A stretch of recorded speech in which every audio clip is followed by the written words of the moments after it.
Ladies and gentlemen, this is the Brute from Bullhead Ranch, the United States Tag Team Champion, one half of the country gentleman with the National Wrestling Alliance, AJ Cazana, coming to you while I'm here drinking at Moe's.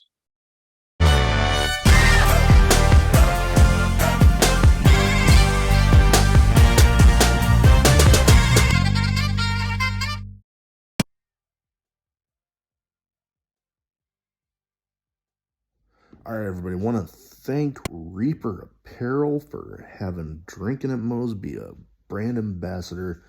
They encourage everybody to break out of that comfort zone, live their best self, which, hey, that's what got me starting the podcast. But they got great clothing, great apparel, t-shirts, hoodies, beanies, hats, all that good stuff. Be sure, link will be in the description, and use the code Drinkin at Moe's to get 10% off your order. Let's fucking Everybody, go. welcome to Drinkin' Moe's. Big Mo here. YouTube, as always, like, subscribe, comment, all that good shit, because that pain in the ass algorithm is, well, just that, a pain in the ass. We're most places you can find your podcasts. Today I have with me, I am pretty excited, one half of the NWA United States Tag Team Champions, AJ Cazana. How you doing? If I was doing any better, I'd probably be in jail somewhere for having too good of a time. So I'm all right. How are you doing? Oh, I can't complain. You know, I got a pretty big weekend coming up. My wife and I are doing a little anniversary trip down to Kansas City to see, for the 10th time, Luke Combs in concert at the Kansas City Chiefs Stadium. And just found out this last Saturday that on the fan club site, she won one of only 25 groups for the VIP meet and greet deal before the shows. I'm actually That's gonna be a fun time. Oh yeah, no, I keep on joking with my wife. Am I going to have to be the one doing all the talking? Because when I got home after she told me that, she could barely talk. Oh yeah, she's gonna be starstruck and just in awe, no doubt. She tells me that she is going to be fine, but I'm like, you say that now, but you get right up in front of the guy, you're not even going to be able to get a damn word out. Be shaking. Have Probably cotton mouth, unable to. Oh yeah. I know how it probably works. about as starstruck as I would get if I ever met Stone Cold Steve Austin. Like, I don't get starstruck often, but if I met him, I don't think I'd get a word out. Oh yeah. Been in those situations many a times. I can't even remember who it was now, but it's happened to me a couple times. I got to meet Undertaker when we were training. Shit. Taker came into JPWA, and I think that was one time where I was kind of out of my element, not prepared for it. And, I was like, I'm never speechless, but I had a lot less to say that day. I could imagine. I know I'd more than likely be in the same boat there if I wasn't expecting him to be there. Right. But first thing I'd like to start off with everybody with is what got you started as a fan, and then what got you finally deciding to make the leap into the business? Well, I was born into professional wrestling. It's been around my family for the greater part of 90 years, dating all the way back to 1933 when my great-grandfather started wrestling. He got seen at a gym, and it's one of those, oh, you look great. How would you like to get into wrestling? Yeah. So that kind of started the whirlwind of professional wrestling in our family, and my dad got into it in '86. I grew up, I guess, really like, it's just kind of there all the time. You're watching it with your dad. Yeah. You're going to shows with your dad. At the time when I was born, he was kind of coming down off of his WCW NWA era, doing more local shows in Knoxville and everything. But that's how I got started into it. And of course, you develop. The Attitude Era was going on when I was growing up in it, so I got to see a lot of the Attitude Era, the Monday Night Wars, all that stuff. But that's how I got started as a fan. And then I kind of teetered off, I guess, in middle school when it becomes uncool to be a wrestling Mm. fan. And they'll that stuff, is this, that, and the other. And I'm like, well, Yeah. still can punch you in the mouth, and we'll see how you feel about it then. But that's kind of that got kind of off of it, and then kind of revisited it probably after high school when I moved to Knoxville and got a job coaching. And one of my buddies, there, one of the coaches I coached with, his dad and my dad had gone back and forth with Smoky Mountain, NWA, all that good stuff, and we got to talking, got back into wrestling. And another one of our friends, James, was super into wrestling. So we all got going and everything. So that's how I got back into it. And then actually how I got in the business, I had no intentions of being a part of the business at all. That's one of my favorite things to tell people. Like, well, how did you get, it just must have happened. It must have been expected. It's like, actually, Dad wanted me far, far from the business. Didn't want me to have anything to do with it. Wanted me to go to school, get a degree, be a intelligent man, I guess is how they say, how the kids say, be smart and have that riz or whatever. I don't know. I'm trying to learn kid talk now. It's just, but yeah, I got into it then and it's never really had the intentions of getting into it. Went and played ball at UT, left after a year and kind of felt lost. You're chasing that high of playing football. You're chasing the high of performing in front of people. Granted, sports entertainment and professional wrestling is a little different than performing on Saturdays during the fall. But and for a while I felt lost. And then Dad's retirement match, the first one, I guess, he had me and my brother do a little run-in spot with the guy, and I got the bug then. It just like the chill bumps, the heebie-jeebies, just your heart's pumping, you're racing, you're ready to go. And it was the closest thing I'd felt in years to running through the Power T at Neyland Stadium. Oh boy, I can imagine. Right, so I got into it then, and the rest is history. And then I got trained by Doc and Dr. Tom, and man, it's been go since then. Oh yeah, no, I can imagine. Once you get a taste of it, you get that dog going a little crazy. My wife and I are watching after a friend's dog for a couple days. So she's getting into the squeaky toys right now. But anyways, when that's what happens on my show sometimes. I got two dogs, now 3 in the house, and random shit happening all the time. I can't even hear them. So at least I can think clearly. Yeah, but now I'm getting the squeaky toys going on. She seems to love the damn thing. Anyways, damn, where was I even? Damn dogs got me off track. We're talking Dr. Tom. That was the last thing I said. Okay, yeah, and then I remember where I was, getting that bug, getting that taste of it, and then you just want more, and then you get right. Like, I know one time I was just wanting to surprise a couple of friends up at the show in Fargo, North Dakota. I knew the promoters. I was like, hey, can I just like get in maybe a little early and be like, hey, I'm here. Yeah. And then they're like, how would you like to be special guest ring announcer for their match? And I'm like, you're telling me I get to be in the ring with a microphone? Oh, yeah. Yes. Don't have to tell me twice. But yeah, but the butterflies, before they announced me out there, I was pacing back and forth behind the curtain like, oh my God, oh my God, oh my God. Yeah. Oh yeah. So yeah, I can only imagine when you're actually actively competing out there that, oh man. And then, kind of mentioned in my little opening spiel, part of the NWA United States Tag Team Champions, now with it's been going for a few years now, the rebirth of the NWA and, United States Tag Team Championships back in the day, a pretty big thing. Now that they brought them back, you're part of the correct me if I'm wrong, since they brought them back, only the second ever as of right now. And running wild with that. What's that like, being a part of all that?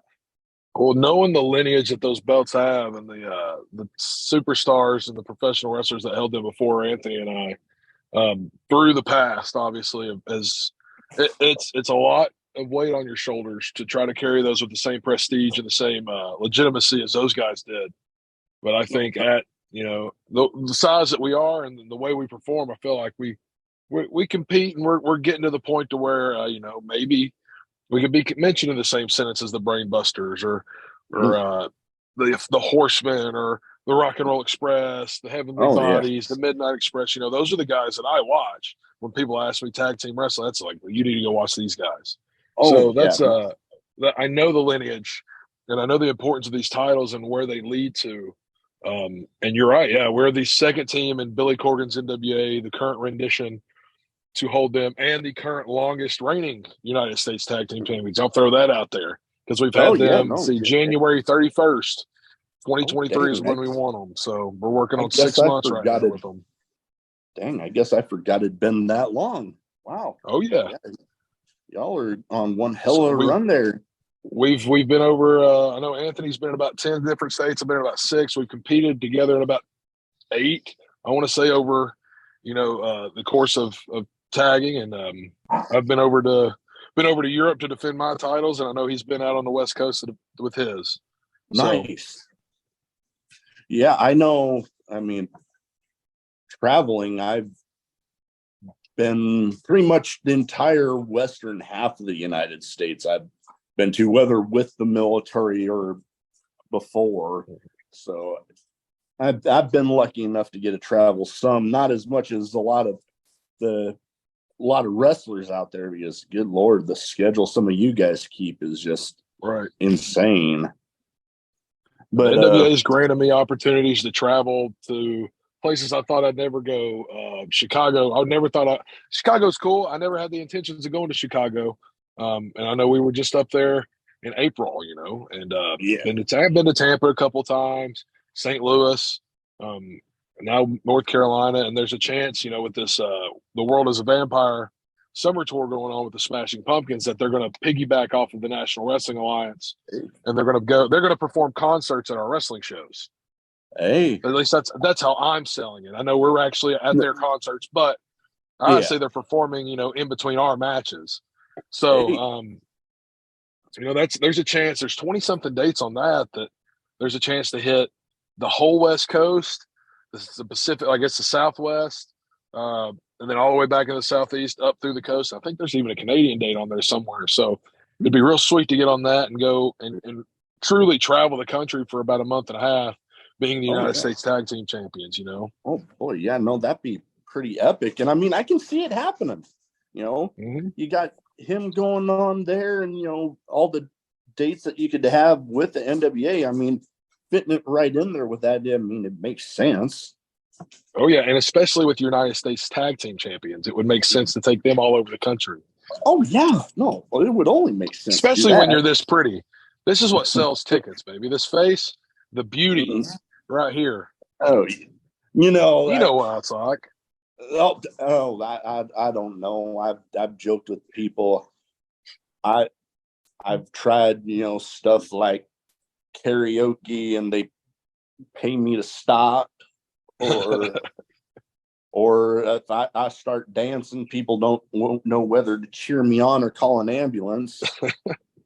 But I mean, that's whatever. But one thing I'm kind of liking with NWA, I mean, they just had, and correct me if I'm wrong again, they just had the Crockett Cup, which, highlighting tag team wrestling right there.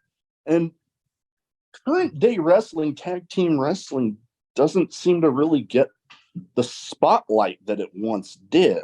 And with stuff like Crockett Cup and, bringing back the United States Tag Team Championships, it's nice seeing tag team wrestling getting a little bit of the spotlight, because I'm a fan of tag team wrestling. I mean, going back to the days of, the Road Warriors, one of my personal favorites.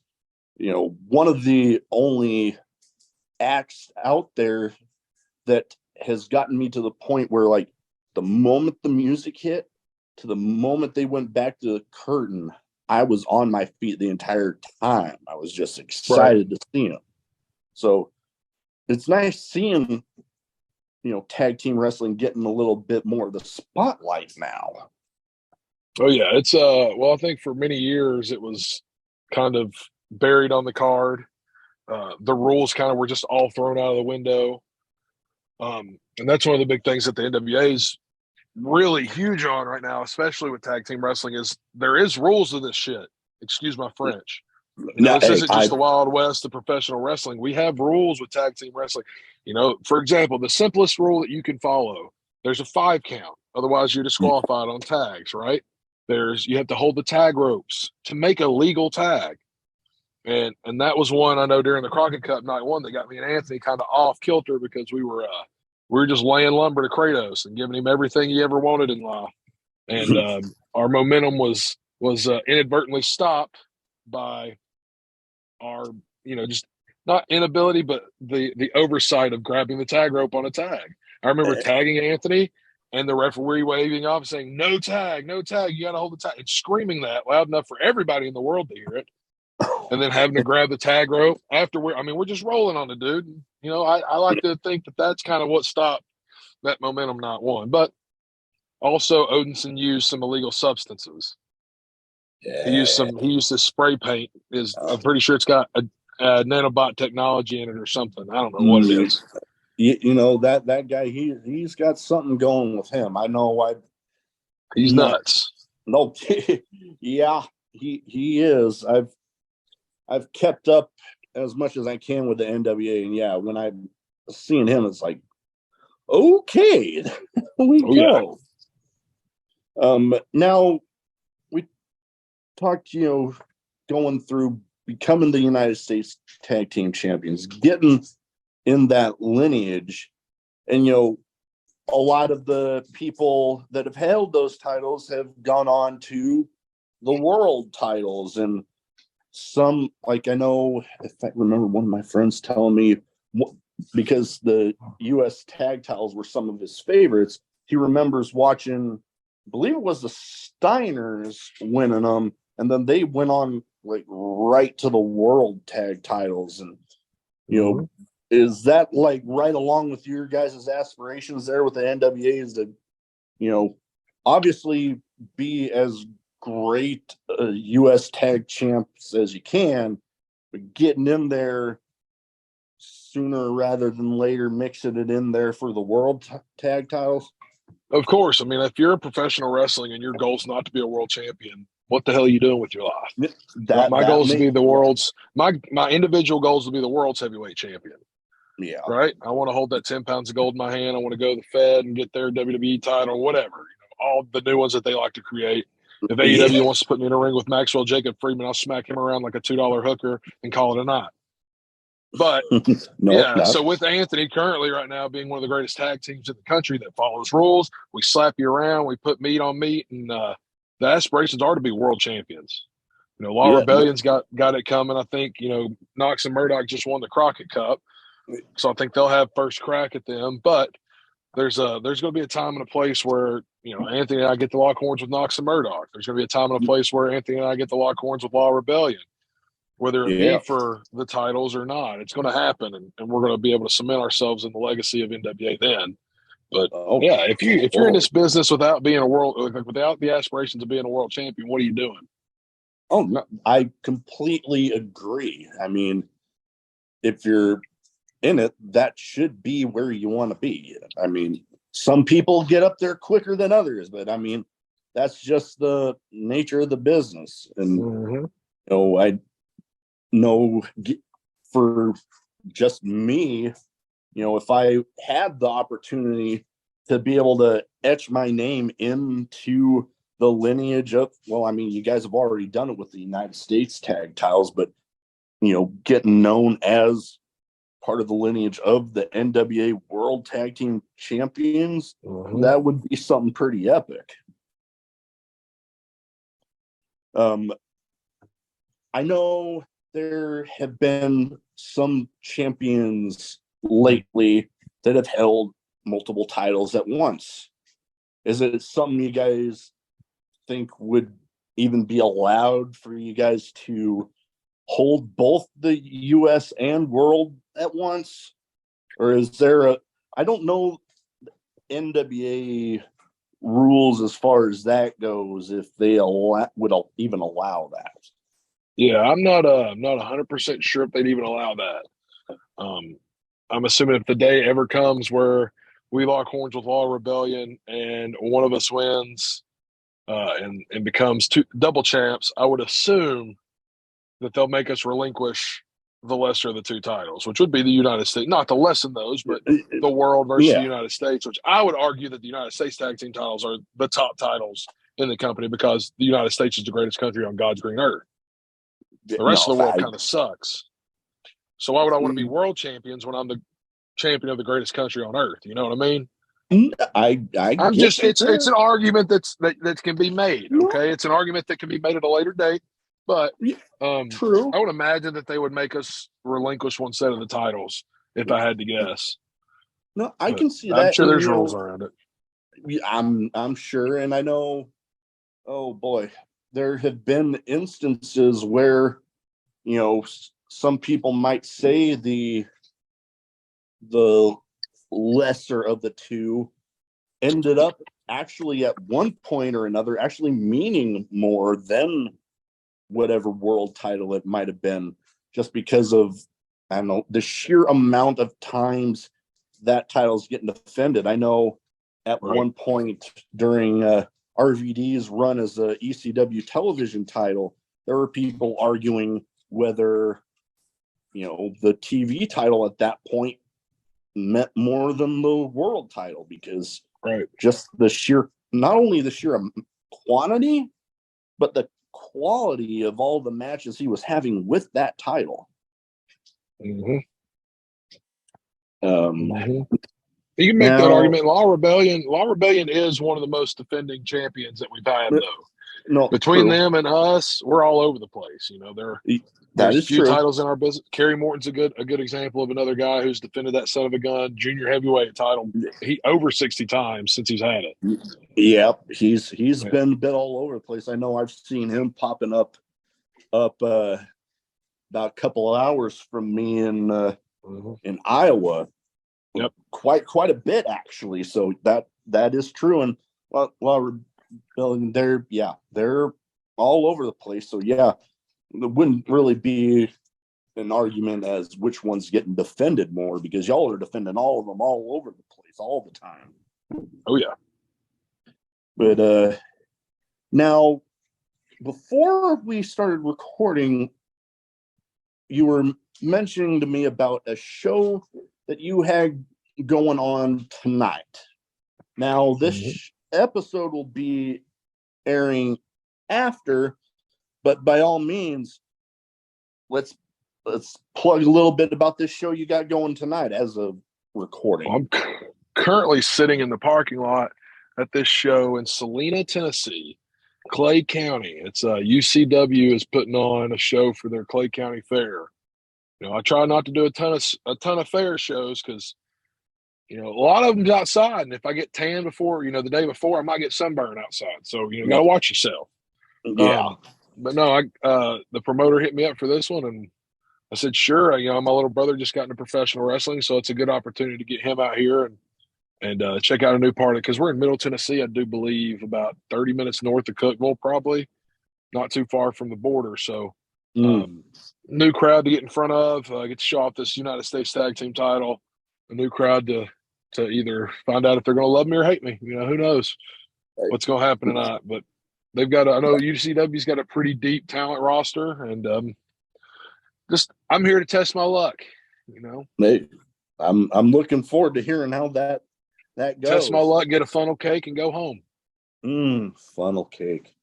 I remember deep fried Oreos or something. I don't know. Oh, man, last time I had me any one of those was not to go a little bit too deep down this rabbit hole. My wife and I were pregnant with twin girls. got born prematurely, and only made it a week. But when we were still at the hospital, wife was craving, because during pregnancy you can't have undercooked meat, and she likes her steak like rare.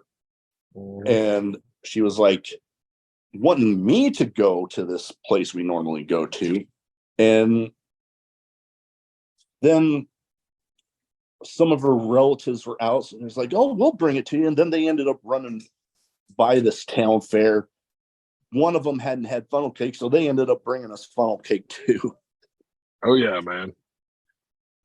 And I'm excited to see what happens tonight. Oh, I'm excited to hear about it.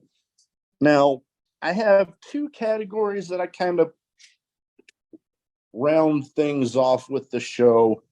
One's a bit of a name game where I try to theme it as much as possible towards each guest with like people that you've shared the ring with, or you've at the very least shared a locker room with, and you give me your quick thoughts on the person. Okay. So starting off, fellow NWA roster member there with you. He, hell, a former world champion, a guy I've actually got to meet him on one occasion, Trevor Murdoch. Murdoch is one of the toughest sons of guns I've ever met in my entire life. I recall doing a podcast when he was the world champion, comparing him to other world champions. Roman at the time still is, and then I don't remember who AEW. Doesn't matter because AEW's world champions are all cowards anyway.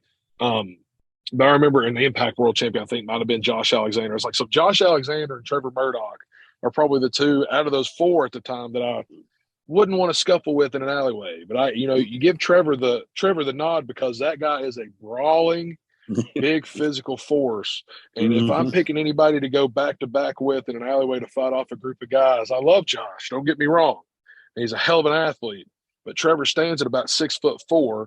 He's about 285 pounds, 295 pounds, and he's a redneck who will slap the piss out of you and then make you drink your own tears. So on top of that, though, Trevor's an all-around good dude, a family man, and will stand up and fight for what he believes in. I appreciate that. Oh, definitely. I nothing but a good impression the one time I got to meet him. Next up, a guy that I've got to meet a handful of times. Guy doing his thing now.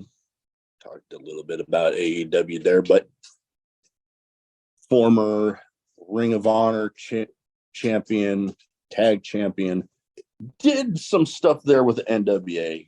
Mike Bennett. I love Mike Bennett. I love Matt Taven. I love both of those guys dearly. Two, again, solid guys.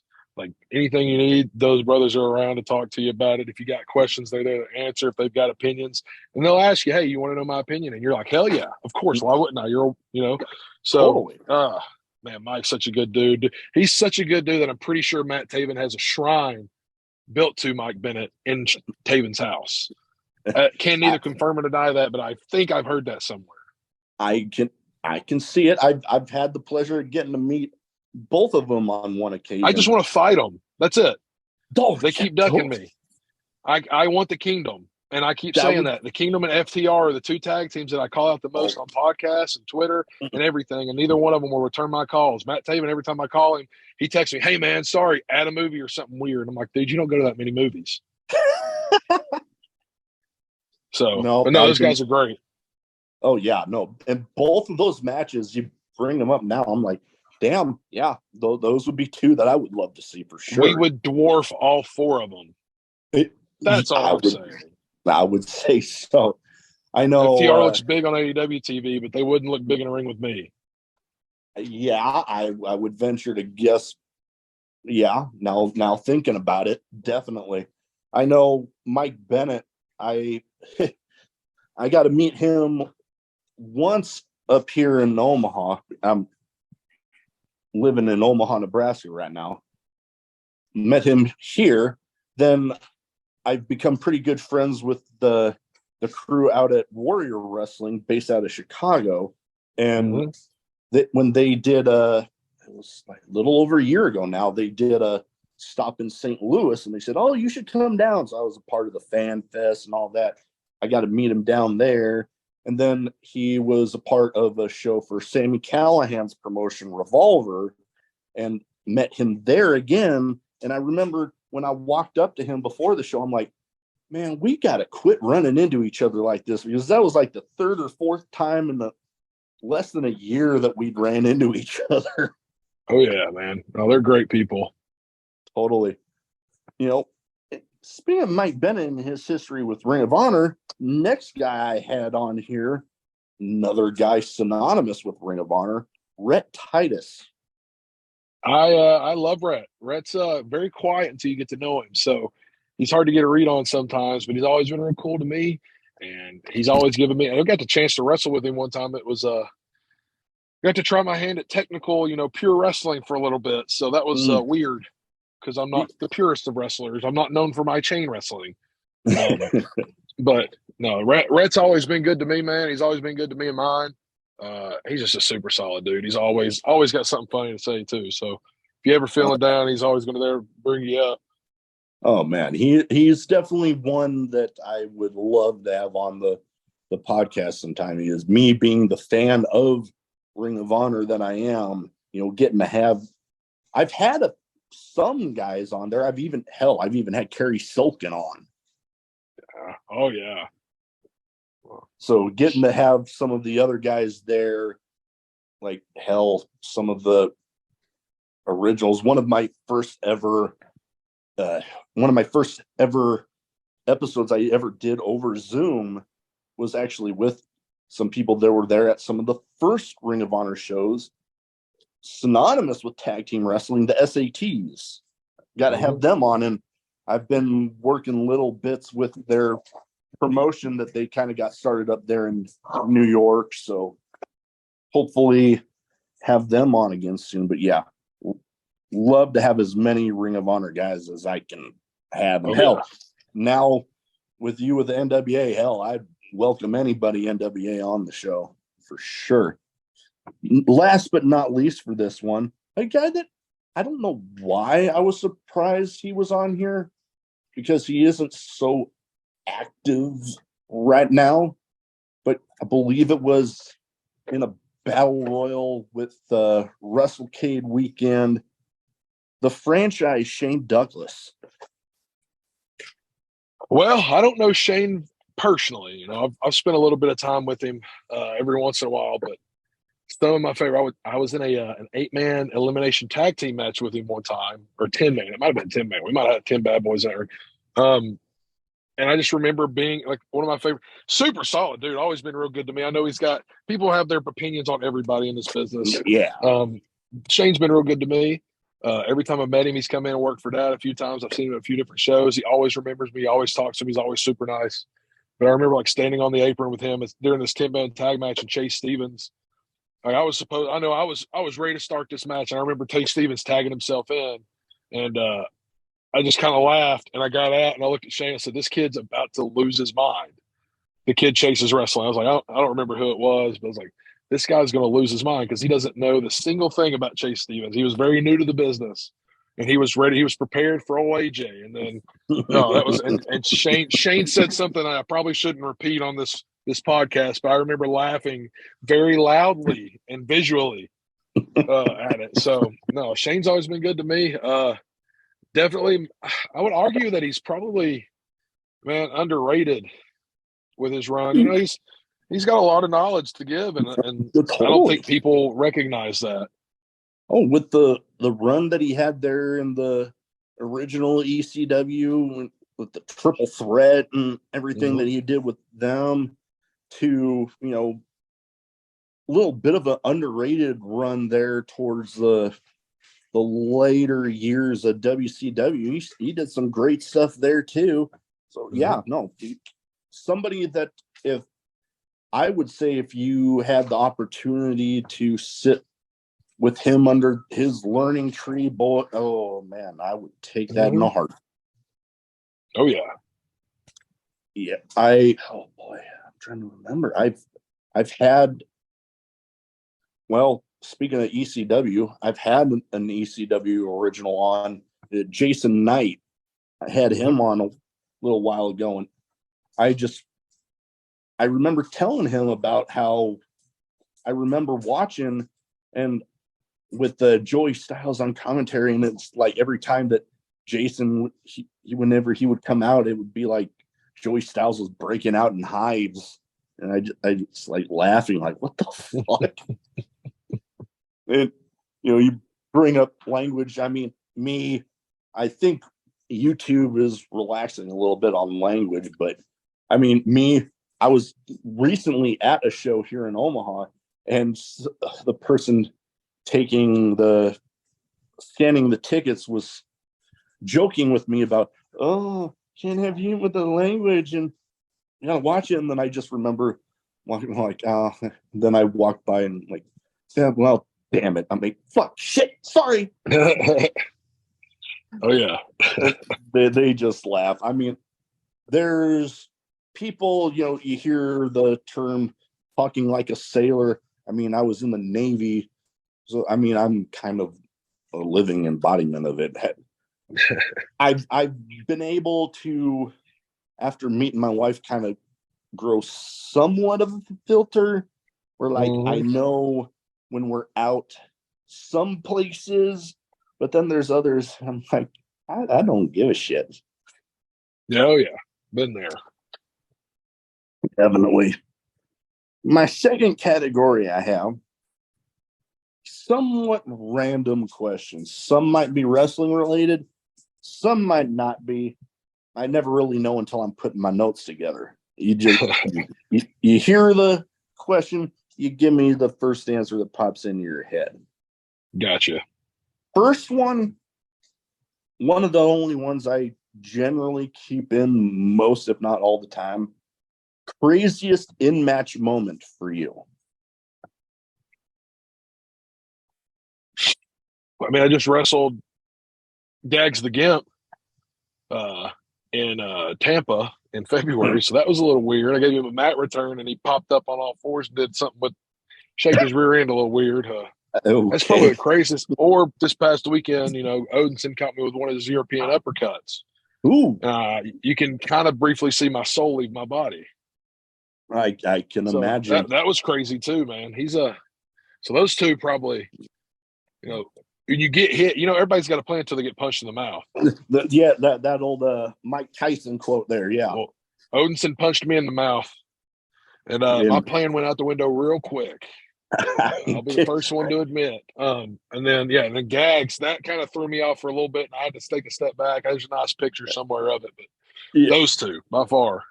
Oh man, I can imagine. I know I haven't been able to see this person live, but I know I've watched plenty of their matches. Effie with stuff he does with Bussy and stuff, and even just his single stuff. I mean, great performer. I'm not gonna discredit him at all. There's definitely some of the stuff that he does to kind of get the reaction from the crowd that you're like, oh yeah. I can imagine if you're in the ring with him, you're kind of like, oh damn. Oh yeah, I do. Effie is about moments. I know that much, and he's got viral moments of stuff that he's done. And he knows how to market that. And he's good at it. No, it's definitely. I'm a fan. I love seeing the crazy shit that he can pull off. I know out of stuff that I've seen personally, I've got two that I love to reference. One was actually with a guy that I made the best man at my wedding. He was in this promotion's version of the Money in the Bank ladder match where they had the ladder bridge between a guardrail ring apron. And I see him with a guy, it looked like Sheamus and the White Noise, where like the heads under, and then I see him kind of look over at the ladder. I'm like, oh no.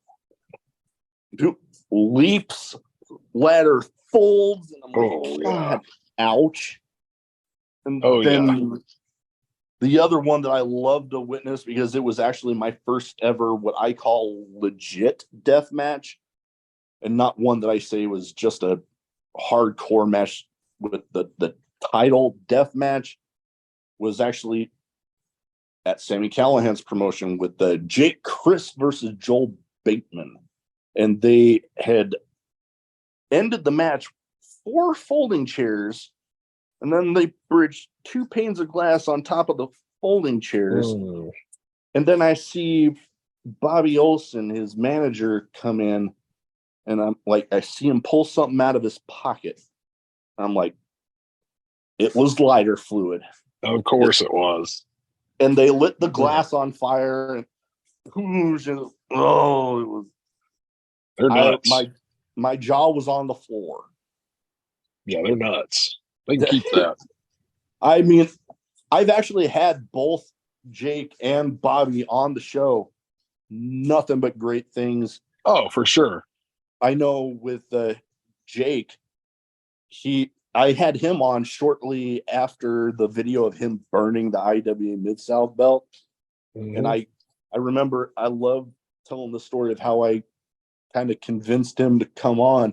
I'm like, kind of like Paul Heyman when he convinced Stone Cold to go to ECW. He's like, you got a grievance. I got a show. Let's air it. Mm-hmm. And then when things happen with my girls, he was one of the first that just kind of was there to just listen, and nothing but great things to say about the both of them. Oh, yeah. Next up, with a show like the title Drinkin at Moe's, I would feel weird if I didn't have this question on here. Favorite drink, whether alcoholic, non, or one of each if you want. I'm an easy to deal with PBR kind of man, if you can't tell. Yeah, I was gonna say. So that's my go-to drink, and then water's the other drink. That's it. PBR and water. Hey, nothing wrong with that. I know I'm pretty simple beer guy myself. It pretty much an equal opportunity beer drinker. If you put it in front of me, I'll drink it. I mean, right now, I was actually just this last January up at my first ever game up at Lambeau Field, and they had this Spotted Cow ale that apparently only made in Wisconsin. So I'm like, nice. I had pretty damn good beer. And I'm like, you know what? I had some left in my fridge. I'm going to go drink some of it while I'm doing this. But absolutely.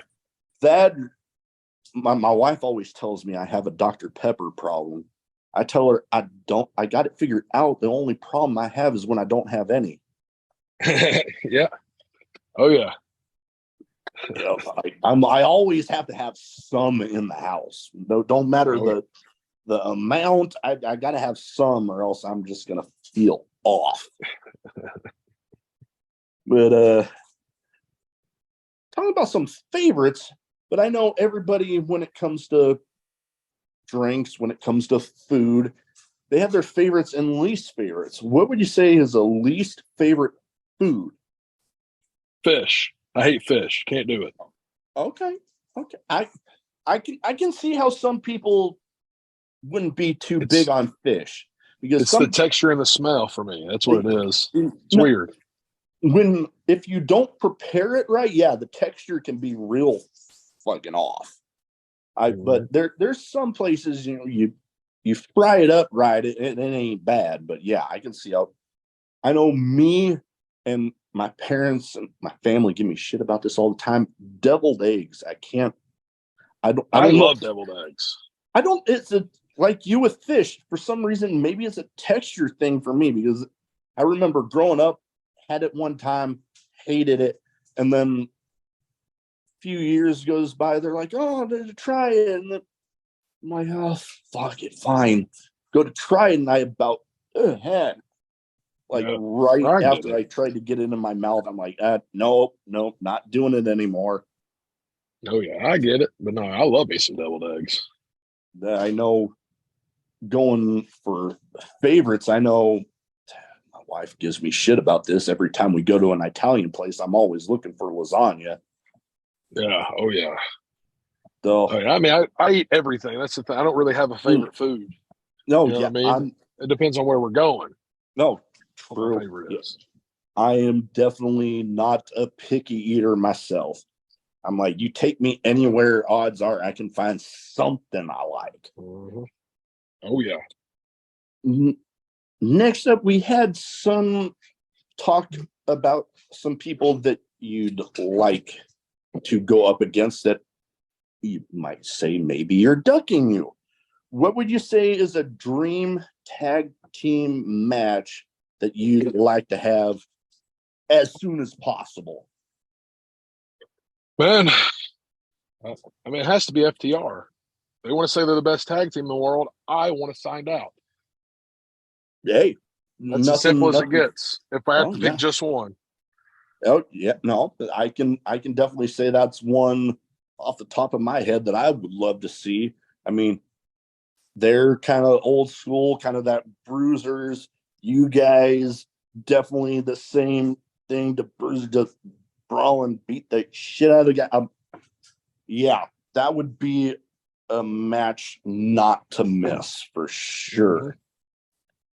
Now, I always like to round off this category with this question.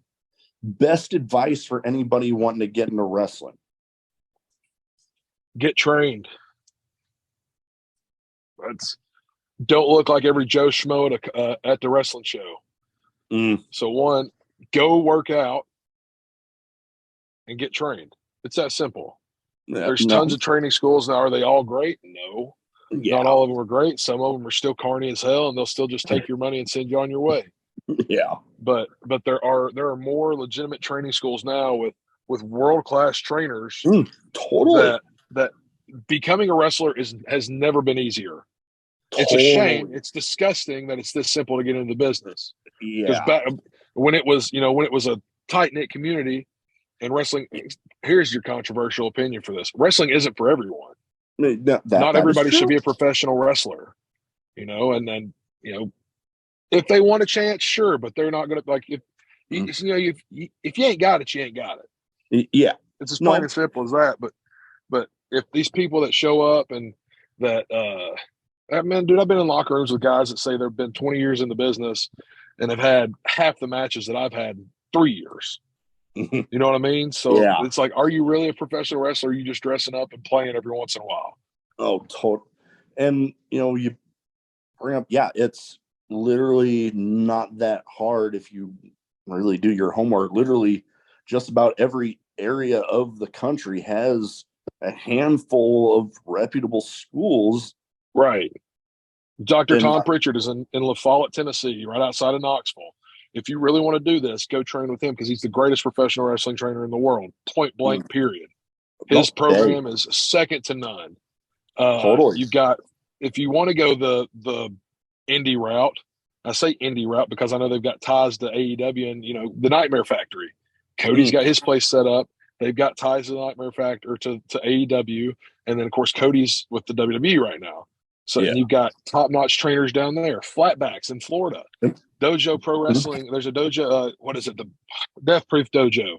I know the trainers there. It's Vic and Chris Silvio. Like, those guys are good trainers, good dudes, and won't rob you. I mean, there's just tons of places to go. And, and the fact that people would rather just show up and wrestle for 30 minutes before an event and say they're professional wrestlers makes me sick. And if it wasn't 2023 and I thought I could get away with slapping them out of the business, I would.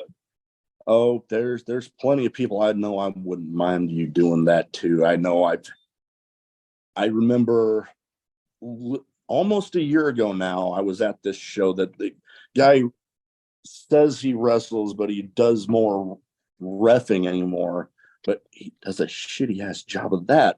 Like, he was reffing this last man standing match, and I remember screaming at him because, last man standing match rules.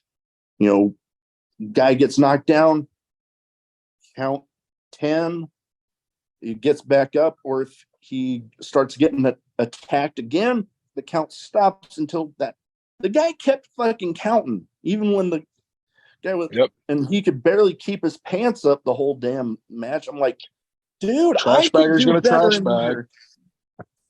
Oh God, let's just say I've only been back to a show there once. That's what sucks, is that terrible wrestling like that is what gives professional wrestlers a bad name. Totally. Like I walk into a place, I look different and big enough to where like people are like, okay, if this guy says he's a pro wrestler, he's probably not one of those guys down at the God, I'm gonna say this and feel like a jerk. The Armory, who just wrestles once every month for 10 years or whatever, and says he's a 10-year vet. Yeah. I'm about to go in here and Damian Wayne's in here. And if I were to tell him somebody told me they were a 20-year vet and they knew you, whatever, but they've only wrestled once every month for 20 years, he would be the type of guy that would bury him and tell him, no, he's not a pro wrestler. He's an actor. He's playing. He's a play wrestler. You know what I mean? So I don't know. It's fine. We're fine. Go get trained. Yeah, that's it. We could go on and on about that. You know, it literally, if like we've said, if you want to get out there, literally just about every area of the country. I know I've had people that have run schools up here, the Black and Brave Academy. I've interviewed Merrick Brave. There's out in California where I was from, Santino Brothers. Great school out there. It's not that hard if you just look. Right. Definitely. Well, that is about all the time I have. My dogs are starting to look at me here. So before we go, where can people find you social media wise so they don't already have their eyes on you? They can go ahead and get them there. It's at AJ Cazana across all social media platforms: Instagram, TikTok, Twitter. AJ Cazana on Facebook. I've got a page. Please go like the page. I will accept a few friend requests, but it's annoying. My personal page is supposed to be personal. I use it so I can get you guys to my my fan page. I got angrylemonade.net is where you can get all your AJ Cazana merchandise. I got shirts, hats, anything you could think of is on that site. And I think that knocks out every ajkazana.com if you want to go check that out. Okay, it's got all the links to my social medias. It's got links to Angry Lemonade's page. It's got links to my PayPal and Venmo if you want to send me money. My Amazon wish list if you want to buy me a gift. You know, I like free things. Hey, nothing wrong with free. Well, like I said, that is about all the time I have. Want to thank you for taking the time to talk to me tonight, and best of luck out there tonight in that show you got going on. Absolutely, I appreciate it. We'll see you soon.